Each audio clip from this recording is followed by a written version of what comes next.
forma de Deus, não julgou com usurpação o ser igual a Deus.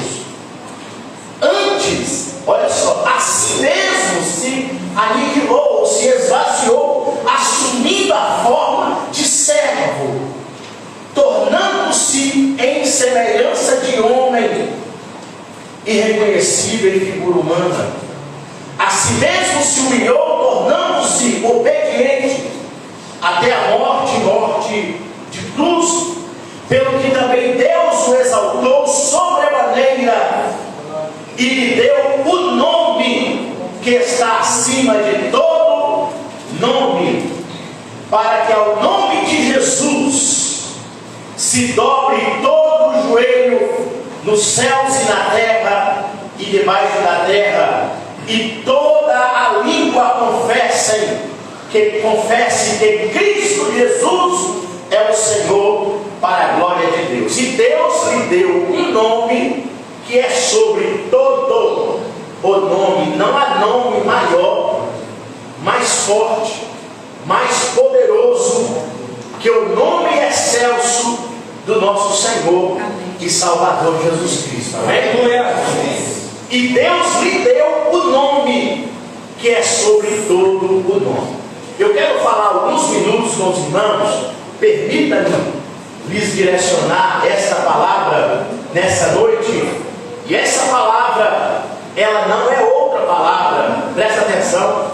A palavra que eu prego em novembro, eu estou completando, que eu ministro a palavra de forma simples, de forma humilde, a convite. 30 anos eu iniciei muito cedo na escola bíblica dominical, e logo depois eu comecei o trabalho evangelístico numa comunidade muito pobre no extremo sul da Bahia, ali onde eu fui muito bem pastoreado na igreja Batista Monte Sinai. Minha mãe teve a sábia escolha de me levar junto com os meus irmãos e meu pai muito cedo para a casa de Deus. Durante 8 anos de idade eu fui para a igreja, e muito cedo, adolescente, eu fui batizado, e respectivamente eu conheci o departamento da igreja através do irmão Domingos e do meu amigo hoje, pastor Placidino Júnior, da Igreja Batista Nacional, da Igreja da Convenção Batista Brasileira, pastor Placidino Júnior, meu professor, meu pastor. E eu conheci um departamento da igreja chamado Departamento de Evangelismo, e respectivamente antes eu fui ingressado na escola bíblica dominical com 8 anos de idade e participava de muitos debates ali debates bíblicos na escola dominical. Houve a coincidência que logo nós indo para a igreja, eu comecei ali já nesse trabalho na escola dominical e me familiarizei com o evangelismo, esse evangelismo tradicional, esse evangelismo de rua, de ali, dizer para o aflito, para o necessitado, que o Senhor é poderoso para curar, que o Senhor Jesus, Ele é poderoso para transformar, e que o Senhor Jesus, Ele é poderoso para libertar. Logo depois eu comecei um trabalho de evangelismo em hospital, e respectivamente todo domingo nós saíamos pela rua, íamos aos hospitais, e respectivamente também, sem saber que era um presídio, eu fui levado a evangelizar em presídio. Lá na época podia, hoje é evidente, não pode deixar um adolescente entrar no presídio. E ali eu descobri a veia evangelística e comecei a fazer trabalhos evangelísticos,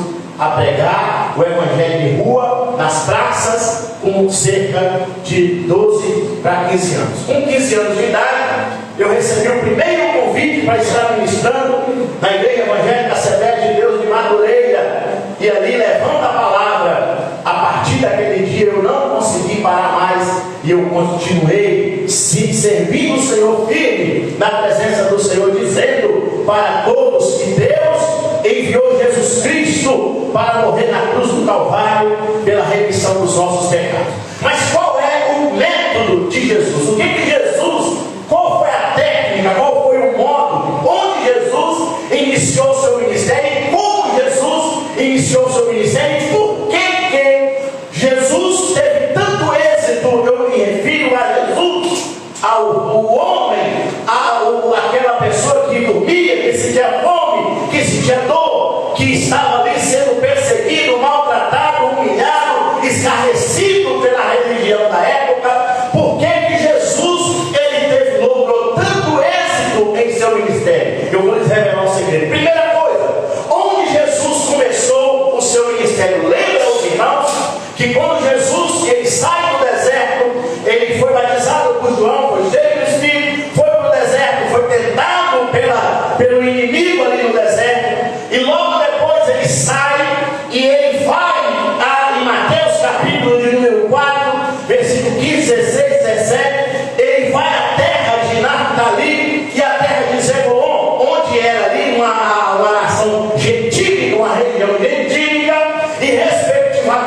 construíam ou designavam, limitavam a área da cidade de refúgio, um lugar, uma rocha, um buraco, um boqueirão, uma caverna, um lugar onde as pessoas pudessem ficar separados, ficar afastados da sociedade. Esse sequer, presta atenção, sequer,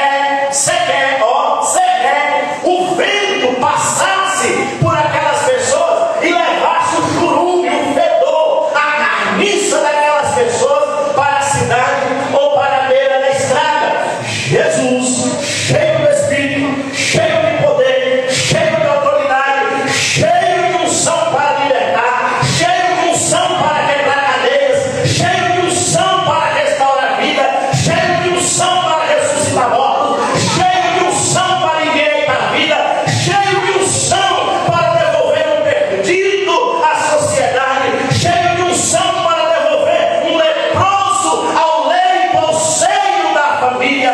Ele desce à cidade de refúgio.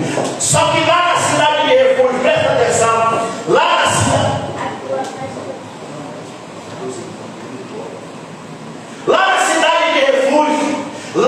cidade de refúgio, a Bíblia diz que eles começaram a ver a luz descer, e alguém tinha consciência, alguém ali condenado sabia que Deus levantaria alguém com poder e com autoridade, que arrancaria a miséria, que arrancaria a doença, que arrancaria aquela situação terrível em que a nação, em que o homem estava vivendo. E aquela pessoa, ele conhecia da lei mosaica, aquela pessoa conhecia das escrituras, ele conhecia das profecias messiânicas.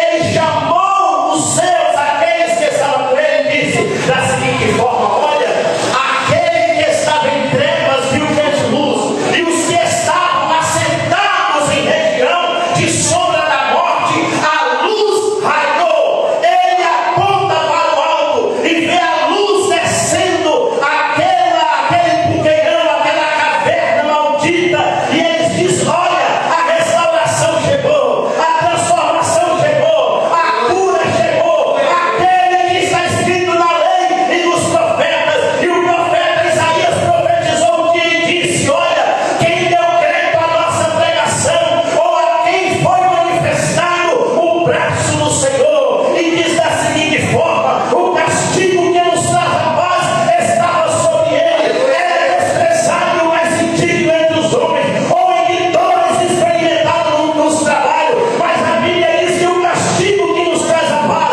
estava sobre ele, e sobre as suas pisaduras nós fomos sarados. Deus levantou aquele que vai mudar a nossa sorte.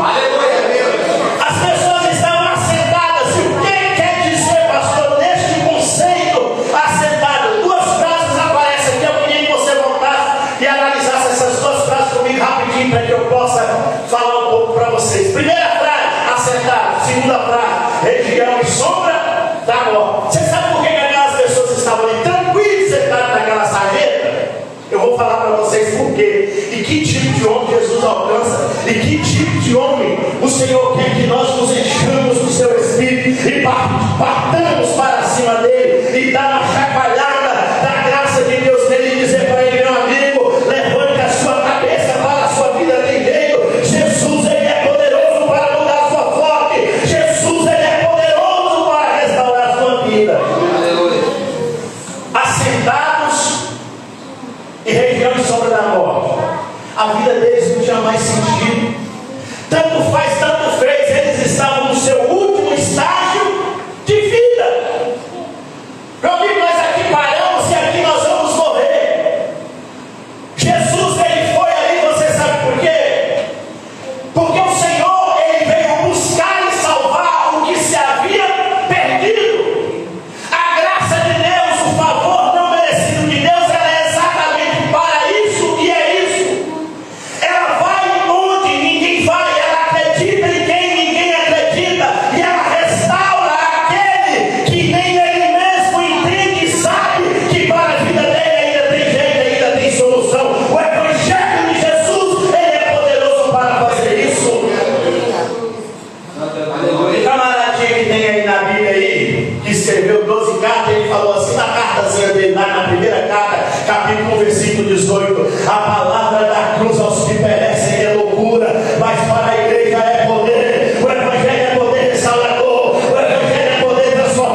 esse descarte, ele vê um homem, e Deus ele olha lá de cima, e Deus ele não fica de braço cruzado olhando aquele homem virar lixo igual tatu.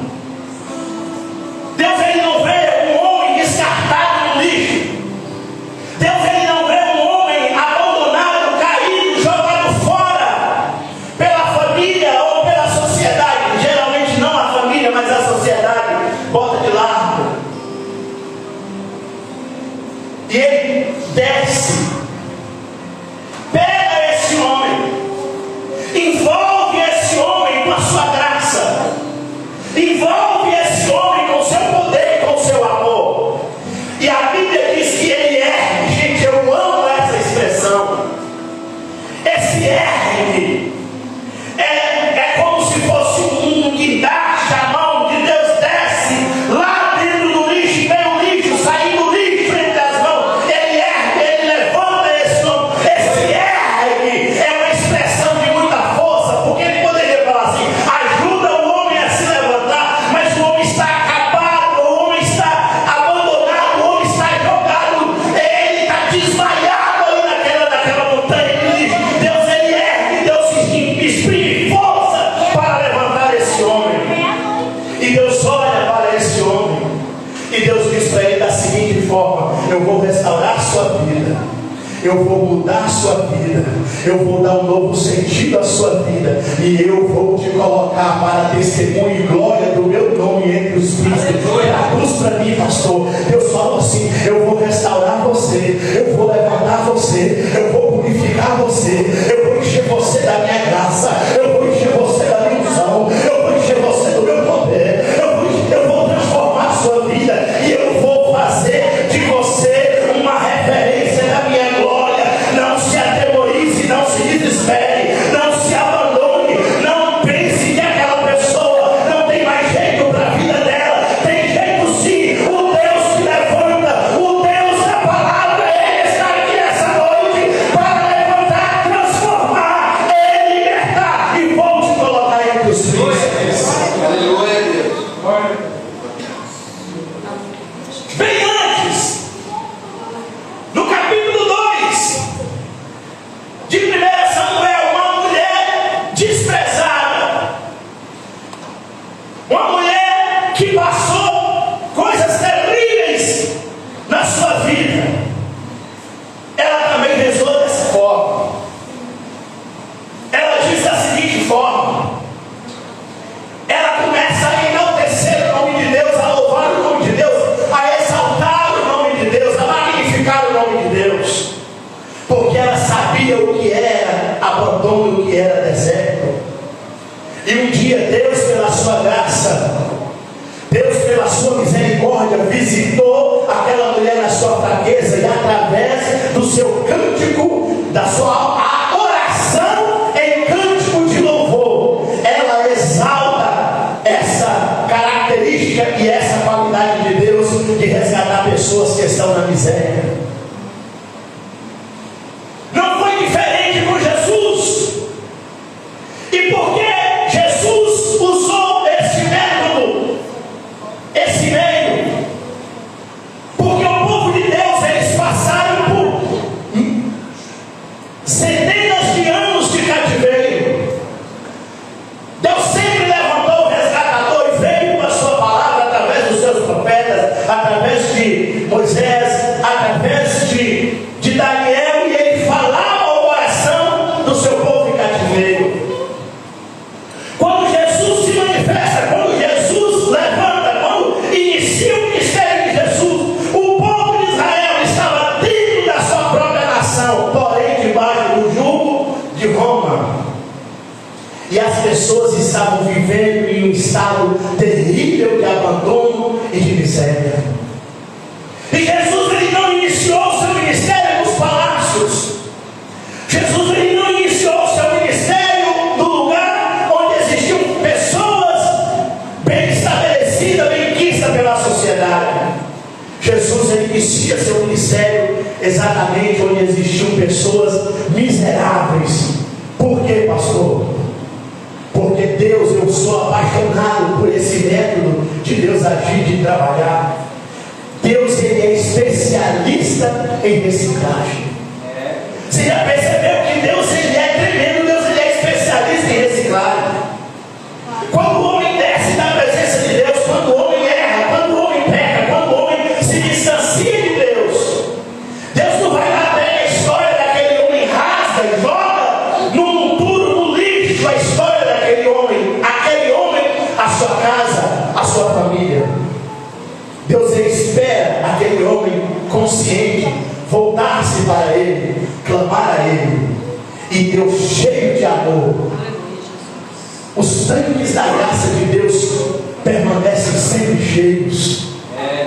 Ele abraça aquele homem, ele abraça aquela mulher, ele abraça aquele jovem, e ele faz aquele homem e aquela mulher passar por um processo de mudança, de reciclagem, e faz ele novo de novo.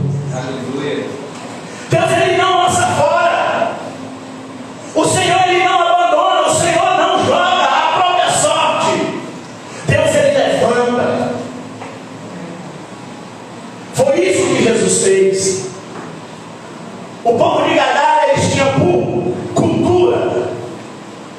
Acordar de manhã cedo, um olhar para o outro e falar assim: ei, você vai fazer o que hoje? Nada, a gente não faz nada. Vamos lá para o sepulcro? Vamos. Aquela cidade tinha um rochedo, e naquele rochedo ele era infestado de... o cemitério era uma rocha. E os homens daquela cidade, eles achavam normal, irmãos, sair cedo e sentavam lá, eles comiam lá, conversavam lá, brincavam lá, eles viviam no sepulcro. E vocês conhecem muito essa história, essa cidade, por causa daquele pastor famoso nasceu o seu ministério para pastorear a região de Decápolis, porque Jesus salvou Gadareno. E eles estavam lá, olhando um para o outro, para a cara do outro, para os túmulos, para as caveiras. E existiam muitos endemoniados ali. Jesus levanta e fala: olha, vamos atravessar para a outra banda. Eu preciso, o Espírito de Deus está ali funcionando aí do outro lado. Vocês vão dizer: quer ir para onde, Senhor? Vamos atravessar. Lá eu te falo. Eles pegam o barco. A Bíblia diz que chega no meio. Olha só, no meio. É evidente que o atropelado, ele tem noção de geografia. E ele entendeu que Jesus estava indo em direção a Gadara. E quando Jesus, ele entra no cenário, presta atenção nessa palavra, quando Jesus entra no cenário, ele entra para mudar. Quando Jesus entra no cenário, ele entra para restaurar. Quando Jesus entra no cenário, ele entra para curar. Quando Jesus entra no cenário, ele entra para levantar, para fazer mudança naquele lugar. Jesus vindo em direção ao meu território, vou levantar uma tempestade dentro de um lago. Meu Deus! No meio do lago existe o mar da Galileia, ou lá, na verdade, o lago de Genezaré é grande, mas não deixa de ser uma lagoa. No meio da lagoa levanta um tufo terrível de água, uma tempestade terrível, empreiteia tudo, as hostes infernais. O inferno se levanta porque ia se levantar um pastor de uma grande região dos sepulcros. E o diabo diz o seguinte: esse camarada não pode chegar na minha região. Eu não sei se você tem sido afrontado pelo inimigo. Eu não sei se você tem sido afrontado pelas hostes do inferno. Eu não sei se toda sorte de males e de enfermidade você tem batido a porta, tem metido o pé e falado: aqui eu entrei, aqui eu tomo conta e a adversidade é o meu nome. Eu vou te dizer uma coisa: Deus levantou um que está indo em direção ao caos da sua vida, e Ele é poderoso e está aqui nessa noite. E quando Ele entrar no cenário da sua vida, Ele vai trazer mudança. Aleluia. Jesus chega, aquele sujeito vem correndo, se lança aos pés de Jesus, e ele expressa uma palavra terrível. Ele diz: por que vieste me atormentar antes do tempo? É evidente que Jesus não ia dar moral para aquilo, só dá um sai dele. Aquele homem é liberto e nasce no coração daquele homem. Registra-se só aquele homem, mas aquele cenário ali foi terrível. Caía pessoas de todas as regiões que você possa imaginar. E veio salvação àquele lugar destruído, amaldiçoado, abandonado por tudo e por todos, em um lugar gentil. Você sabe por quê? Porque este era o método de Jesus transformar, esse era o método de Jesus libertar, e Jesus botava essas pessoas de volta para a sociedade. E o Senhor falou assim: você não vai vir após mim. Eu quero ir após o Senhor, quero carregar sua capa, quero carregar sua sandália, quero lavar os seus pés. Negativo. Senhor, mas o que eu tenho que fazer? Volta para a sua casa. Volta para a sua casa e mostre aos seus aquilo que Deus está a fazer e irá fazer em sua vida, vai gerar impacto dentro da sua casa.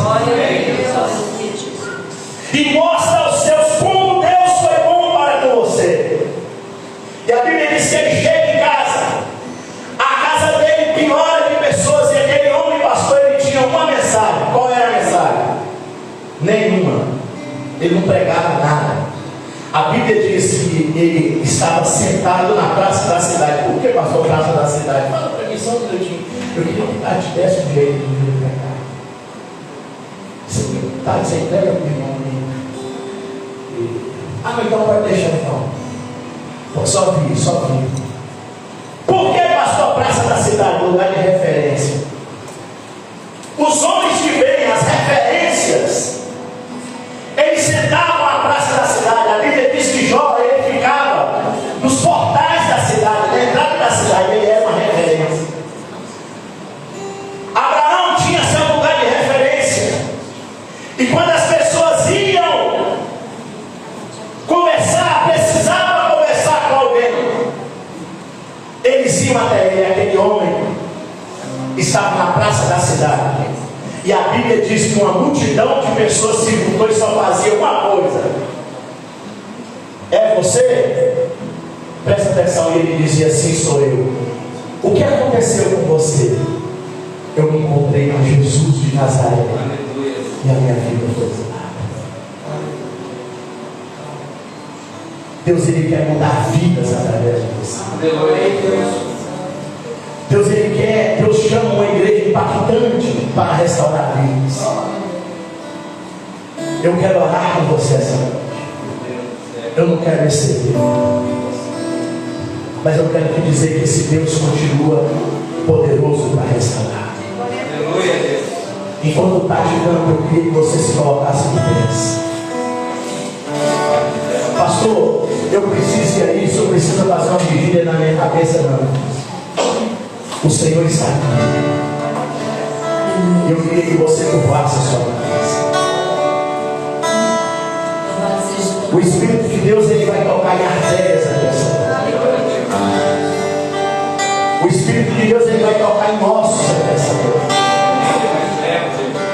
O Espírito de Deus, ele vai endireitar feridas aqui essa noite. Pode cantar. Deus enviou. Eu queria que você nessa noite louvasse o Senhor. Deus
que o Senhor restaura, Aleluia.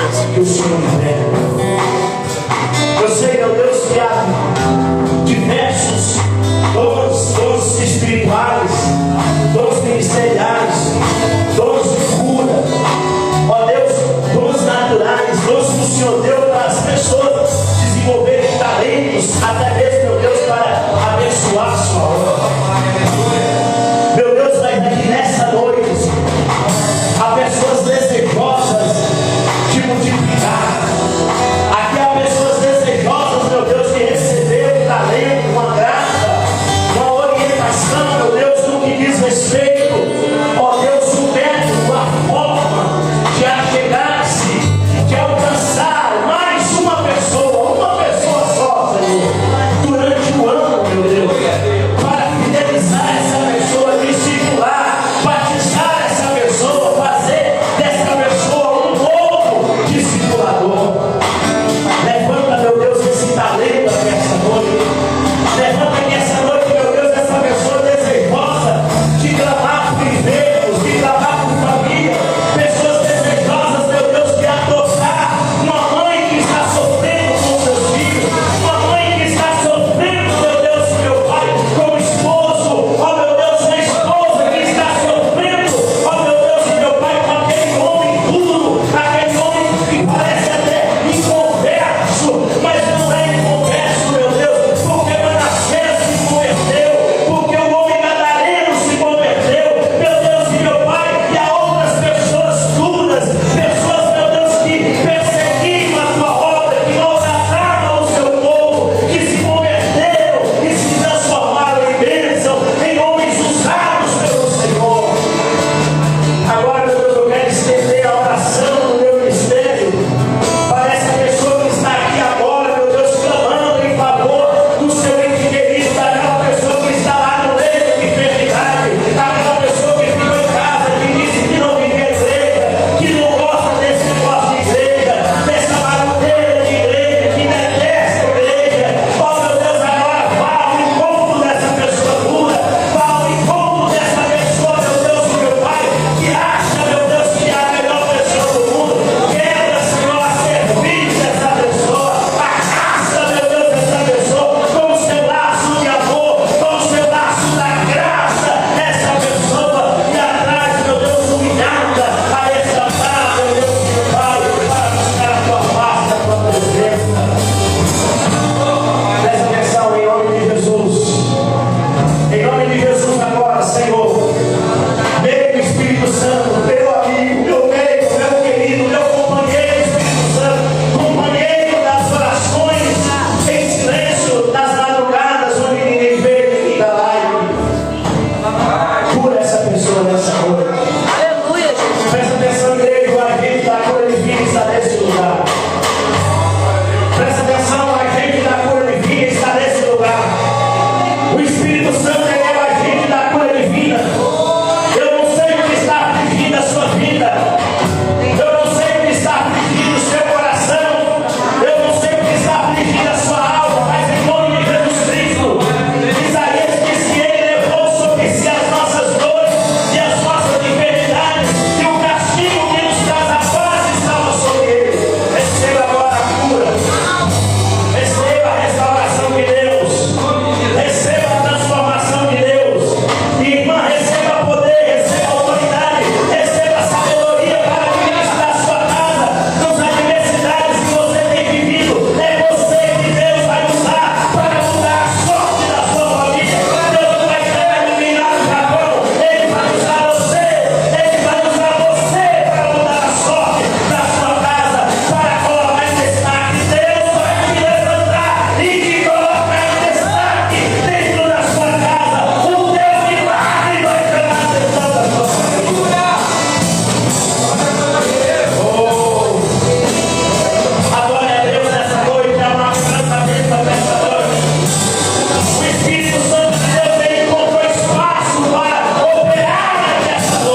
em posição de destaque pelo milagre que Deus vai fazer na sua vida. E você vai testemunhar aqui na frente dessa igreja em nome de Jesus. Amém? Obrigado, queridos, recebemos um pouco, mas o Senhor tem seu modo, seu jeito de agir. Obrigado, meu querido pastor. Eu só quero pedir oração aos irmãos. Nós vamos estar entrando em conferência em Arquemes o mês que vem. Eu já estou em consagrado. Pode se assentar um pouquinho, tomar liberdade, eu não sei o procedimento do pastor. Só que ele fica de oração, é um pedido de oração. Se tem uma pessoa que tem postura, não gosta de bagunça da igreja, sou eu. Então, eu não ficar atropelando, eu sou um auxiliar dos meus amigos, dos meus pastores. Eu nunca cedo, eu fico na frente do pastor. Então, desse que vem, olha por mim, pastor, vou lembrar de orar pelos olhos, porque eu vou entrar na conferência abençoada em Rondônia. A partir de 15 dias. E há uma expectativa ali muito grande, uma bênção. E será para a glória de Deus. E eu quero estar ali pregando na presença do Senhor com muita humildade.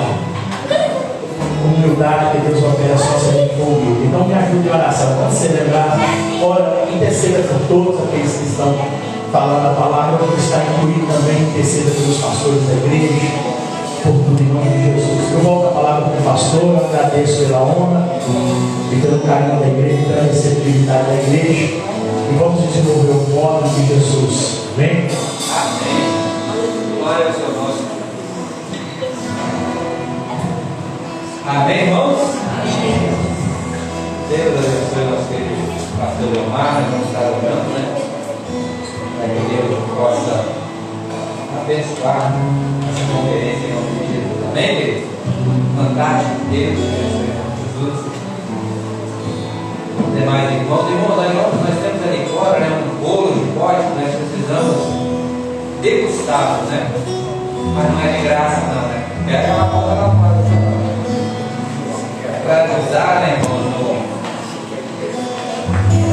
É para ajudar no casamento, né? Na despesa do casamento da irmã disse. Eu disse para ela, faz um bolo de pote, a gente vai lá para a igreja, porque vai dar vender, porque ela vai descer as águas em dezembro, né? Ela precisa acertar a sua vida, né? Conjugal. Então, nós estamos ajudando a auxiliando, né? Para que isso venha acontecer. Então, você que vai lanchar hoje não tem churrasco, não? Está cedo lá, não tem churrasco hoje, a gente vai comer bolo. O churrasquinho hoje está funcionando, né? Então, um bolo de pote maravilhoso. Ajude. Comigo a gente vai dar arroz, se quiserem comentar, comente, né? Para que a gente consiga, né, esse objetivo de ajudar a nossa irmã, né? Não só que está resolvendo essa situação legal, mas descendo as águas no mês de dezembro. Se Deus se não voltar até lá. Amém, queridos? Vamos de pé. Se você trouxe uma oferta, você pode depositar na urna ali atrás, em nome de Jesus. Comigo, se Deus permitir, às 9 horas da manhã, nós estaremos de volta também nesse palco. Amém? Pelo amor de Deus, nosso Pai, a graça do nosso Senhor Jesus Cristo, a comunhão e a consolação do seu Santo Espírito seja com todos nós que aguardamos a sua volta. E todos possam dizer: que Deus abençoe os irmãos no nome do Santo